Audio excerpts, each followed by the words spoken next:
उपचार करने की बात है, हल्दी नमक मिर्च वगैरह वो कुछ नहीं लगाएंगे, उससे जो है वो वायरस ज़्यादा मूव उसकी जो मैं बता रहा था पहले कि वो वायरस मूव करता है धीरे धीरे ब्रेन की तरफ को, तो इरिटेंट अगर हम कोई अप्लाई करते हैं तो वायरस की जो मूव करने की स्पीड है वो बढ़ जाती है।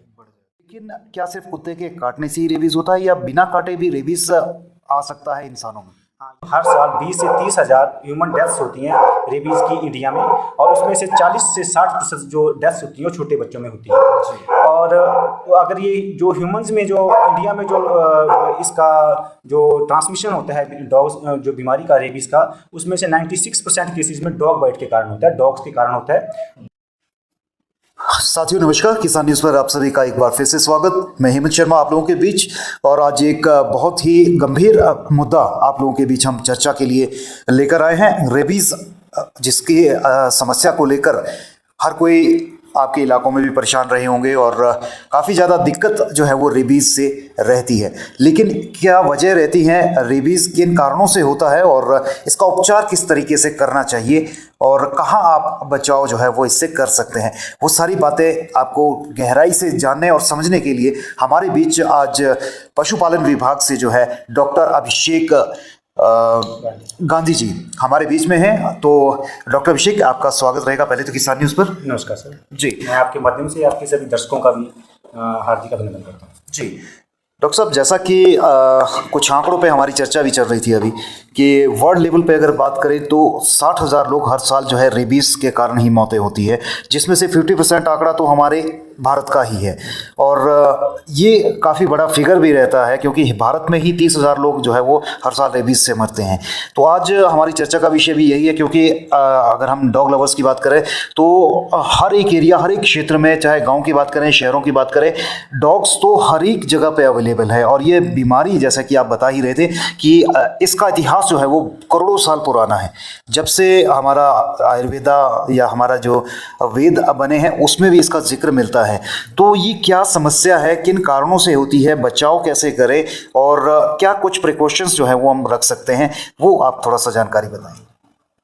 रेबीज जो है एक विषाणु जनित रोग है, और विषाणु जनित रोग का मतलब है कि विषाणु से होने वाला एक रोग है। और ये जो है जितने भी इसके जो रिजर्वायर हैं, रिजर्वायर हम बोलते हैं कि ऐसे पशु, ये एक जूनोटिक बीमारी है। जूनोटिक बीमारी मतलब कि पशुओं से आदमियों में होती है। और जितने भी जो हम मैमल्स उनको बोलते हैं कि जो ऐसे जीव, ऐसे प्राणी जो बच्चे पैदा करते हैं, वो सारे के सारे जो हैं इस वायरस के लिए जो हैं वो रिजर्वायर रहते हैं। तो मोस्टली जो डॉग्स हैं, कैट्स हैं और वाइल्ड एनिमल जितने हैं जो बच्चे पैदा कर रहे हैं, वो सारे के सारे एनिमल्स जो हैं वो इसके रिजर्वायर हैं। और अगर मैं इंडिया की बात करता हूं तो इंडिया में, जैसा आपने आंकड़ा बताया कि जो एक रिपोर्ट बताती है, WHO की रिपोर्ट है कि हर साल 20 से 30 हज़ार ह्यूमन डेथ्स होती हैं रेबीज़ की इंडिया में, और उसमें से 40 से 60% जो डेथ्स होती हैं वो छोटे बच्चों में होती है। और अगर ये जो ह्यूमंस में जो इंडिया में जो इसका जो ट्रांसमिशन होता है डॉग्स जो बीमारी का रेबीज़ का, उसमें से 96% केसेस में डॉग बाइट के कारण होता है, डॉग्स के कारण होता है। 2% चांसेस में जो है वो बिल्लियों के काटने से होता है, और बाकी 3% जो होता है वो बाकी वाइल्ड एनिमल के कांटेक्ट में आने से जो है रेबीज़ की बीमारी होती है। और रेबीज़ की बीमारी के लक्षण, जैसे कि पशुओं में भी जो लक्षण आते हैं वो, जिसको हम पागलपन या हलखना बोलते हैं, जानवर को एक बार जब सिम्टम आ जाते हैं उसमें लकवा मार जाएगा, मुंह से सलाइवेशन, मुंह से लार निकलना शुरू होता है। डॉग्स में अगर हम बात करते हैं तो डॉग्स जो हैं वो बहुत ज़्यादा फ्यूरियस हो जाता है। हर किसी एनिमेट या इनएनिमेट, मतलब जीवित प्राणी को या निर्जीव वस्तु को, जैसे उसके सामने कोई टेबल होगा, चेयर होगी, कोई मूविंग ऑब्जेक्ट होगा, उसको काटने को दौड़ता है। उसी प्रकार बिल्लियों की अगर हम बात करते हैं तो बिल्लियां भी बहुत अग्रेसिव हो जाती हैं जब वो पागल होती हैं। तो आपने डॉक्टर साहब, जैसे मूविंग ऑब्जेक्ट को काटने के लिए दौड़ता है, अगर कोई पागल कुत्ता आ रहा है तो हमें उस टाइम मतलब भागना नहीं चाहिए। वो अब उसके सामने जो कोई आएगा, जो कोई भी उसके क्लोज कांटेक्ट में आएगा वो उसको काटेगा। जैसे कई बार होता है कि आप उसको डंडे से मारने लगेंगे तो डंडे को काटना शुरू कर देगा। आगे कोई और कोई चीज़ दौड़ के जा रही है तो क्योंकि उस टाइम वो नर्वस, उसका सिम्टम आगे होते हैं, और एक बार नर्वस साइन अगर आ गए तो उससे फिर रिवर्स वो नहीं हो सकते हैं। नर्वस साइन आने के बाद जो जानवर है वो 10 दिनों के अंदर अंदर उसकी मृत्यु हो जाती है। और पागल कुत्ता जो है, रिपोर्ट्स ये बताती हैं कि एक बारी में जो रैबिट्स को सिम्टम अगर आ जाते हैं तो 40 किलोमीटर तक के एरिया को इन्फेक्ट कर सकता है। तो उसमें फिर हमारा को यही है कि उसको किसी क्लोज कन्फाइनमेंट में ले जाके उसको फिर हम ह्यूमन तरीके से उसकी जो है ह्यूमन किलिंग ही फाइनल उसका सोल्यूशन होता है, या फिर लास्टली जो है डॉग अपने आप उसकी डेथ हो जाती है। और डॉक्टर साहब जैसा कि आपने बताया 96% डॉग बाइट से होता है, तो सबसे मेजर रिस्क भी डॉग बाइट का ही रहता है। लेकिन क्या सिर्फ कुत्ते के काटने से ही रेबीज होता है या बिना काटे भी रेबीज आ सकता है इंसानों में? हाँ, ये आपका बड़ा इंपॉर्टेंट क्वेश्चन है, क्योंकि नॉर्मल ये धारणा होती है कि जब तक कुत्ते ने काटा नहीं तब तक जो है उसके चांस कम है। तो बेसिकली जो वायरस जो ट्रांसमिट होता है वो सलाइवा से होता है। सलाइवा मतलब मुंह की लार से होता है। वायरस जो है वो जो वायरस जो होता है धीरे धीरे नर्वस सिम्टम में आता है और सलाइवरी ग्लैंड जो होती हैं जिससे सलाइवा प्रोड्यूस होता है, लार प्रोड्यूस होती है, वहाँ जाके वो इनहेबिट करता है। तो डॉग के सलाइवा जो है वो सबसे एक इंपॉर्टेंट कारण है जहाँ से वायरस ट्रांसमिट होता है।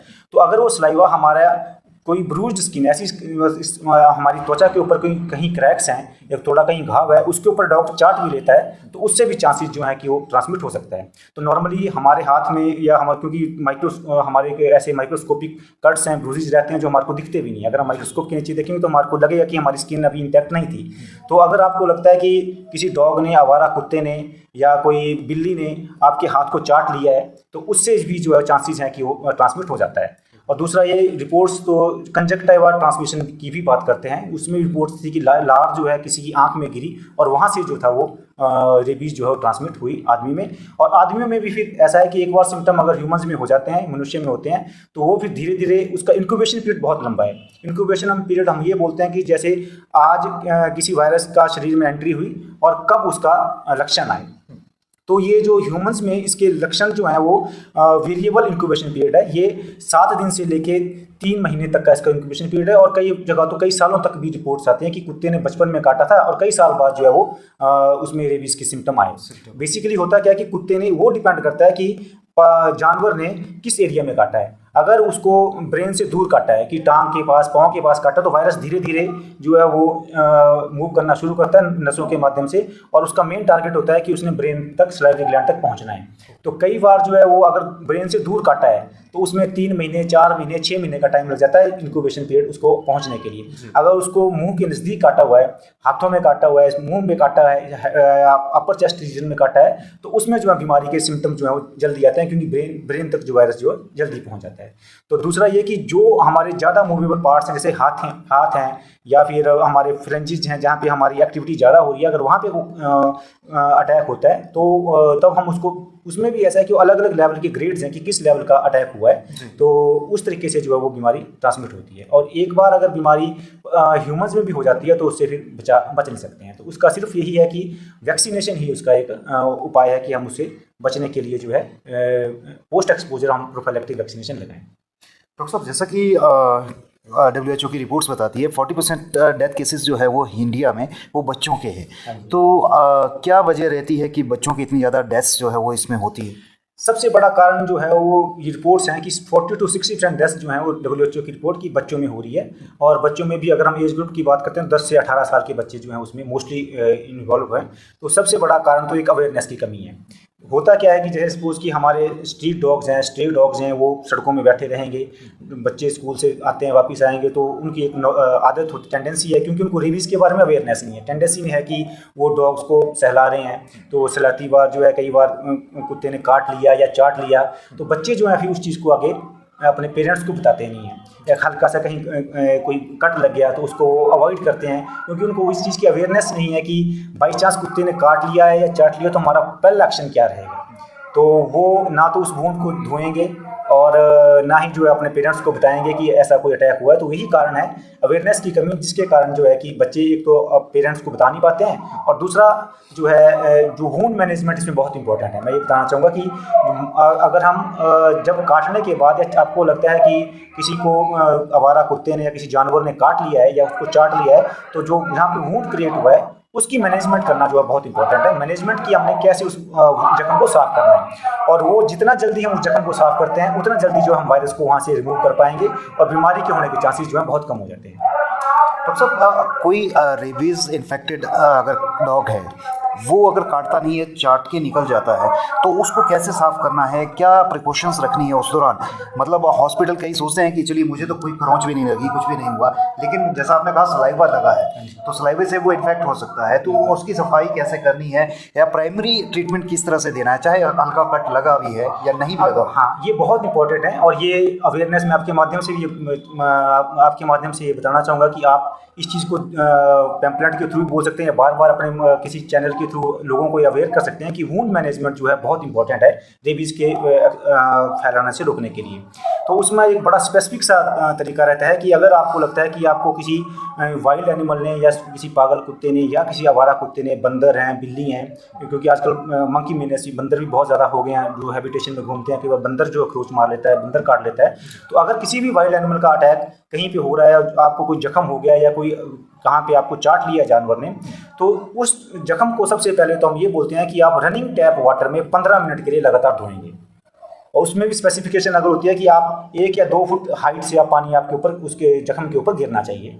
तो WHO की जो रिकमेंडेशन है वो ये बोलता है कि 15 मिनट तक आप उस जख्म को रनिंग वाटर से धोएंगे।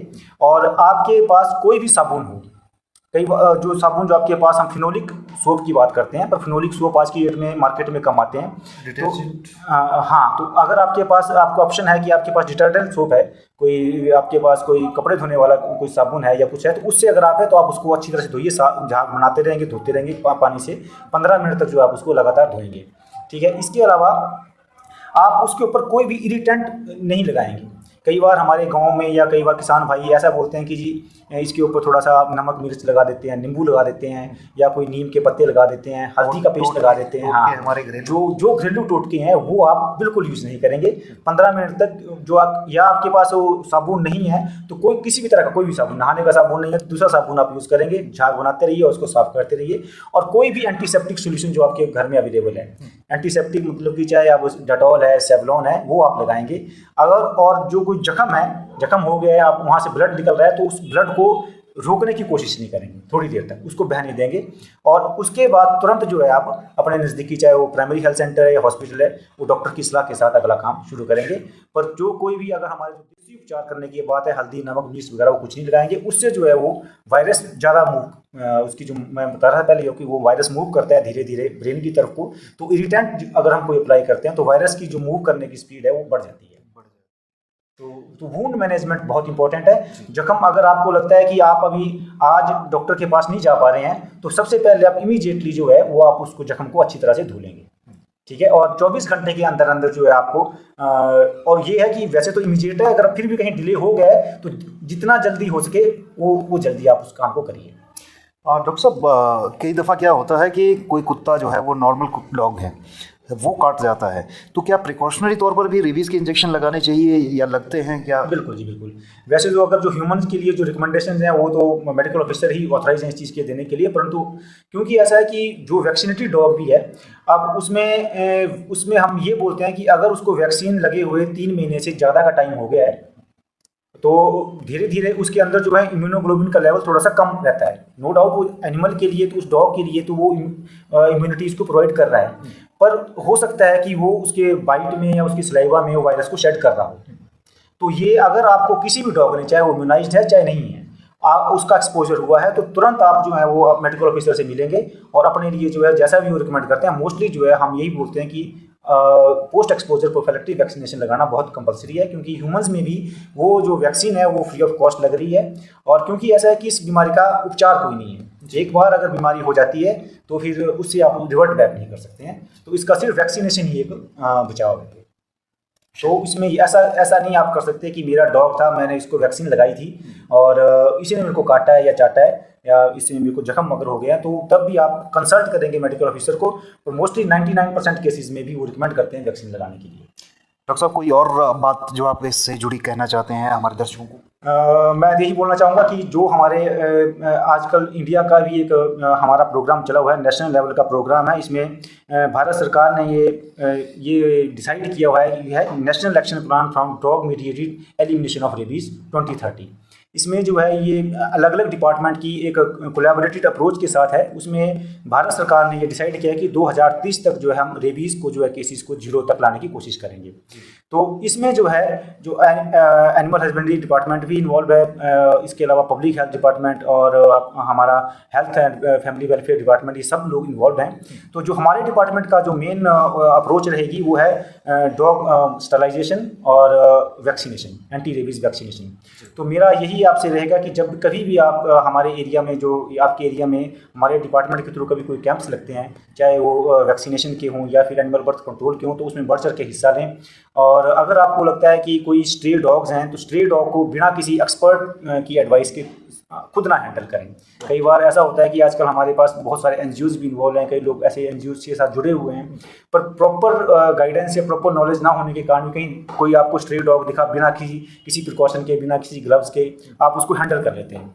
तो उस चीज़ से आप बचें। अगर आपको कोई लगता है कि आपको कोई जानवर जिसकी आप हेल्प करना चाहते हैं, तो विद प्रिकॉशन या पहले एक्सपर्ट की गाइड जरूर लें कि मैं कैसे उसको अप्रोच करूंगा, क्योंकि अपनी सेफ्टी के साथ ही आप दूसरे की सेफ्टी को सिक्योर कर सकते हैं। बिल्कुल डॉक्टर साहब, अपना मोबाइल नंबर भी जरूर शेयर कर दीजिए, कोई साथी अगर जुड़ना चाहे, कोई जानकारी लेना चाहे आपसे। मेरा मोबाइल 9418488334 94 184 88 334।